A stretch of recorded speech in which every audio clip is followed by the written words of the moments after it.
Au nom du Père et du Fils et du Saint-Esprit.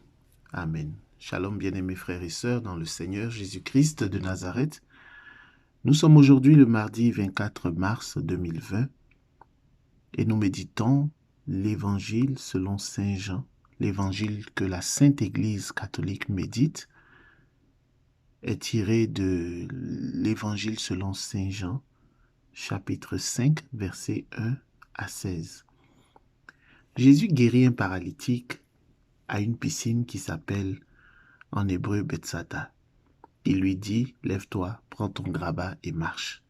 Mais lorsque les autorités juives cherchent à connaître l'auteur de sa guérison miraculeuse, le paralytique n'est pas en mesure de donner satisfaction à leur investigation car il ne sait pas de qui il tient sa guérison.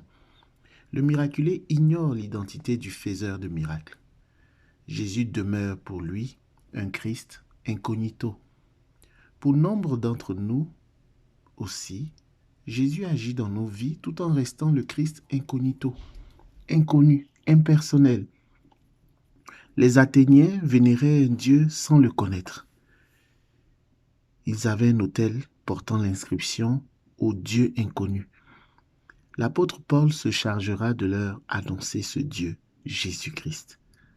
Dans l'Évangile, Jésus revient vers l'ancien infirme et c'est à ce moment que ce dernier l'identifie.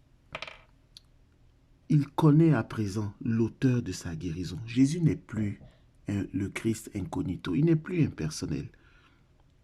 Il devient personnel.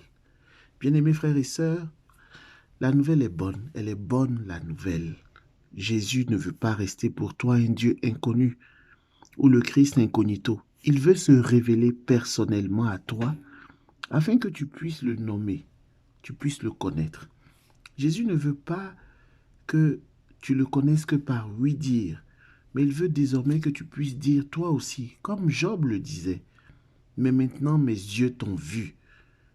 Il s'agit là d'une expérience personnelle. Jésus-Christ est vivant. Il est le Christ. Ouvre-lui ton cœur. La passivité du paralytique n'a pas empêché Jésus de le guérir.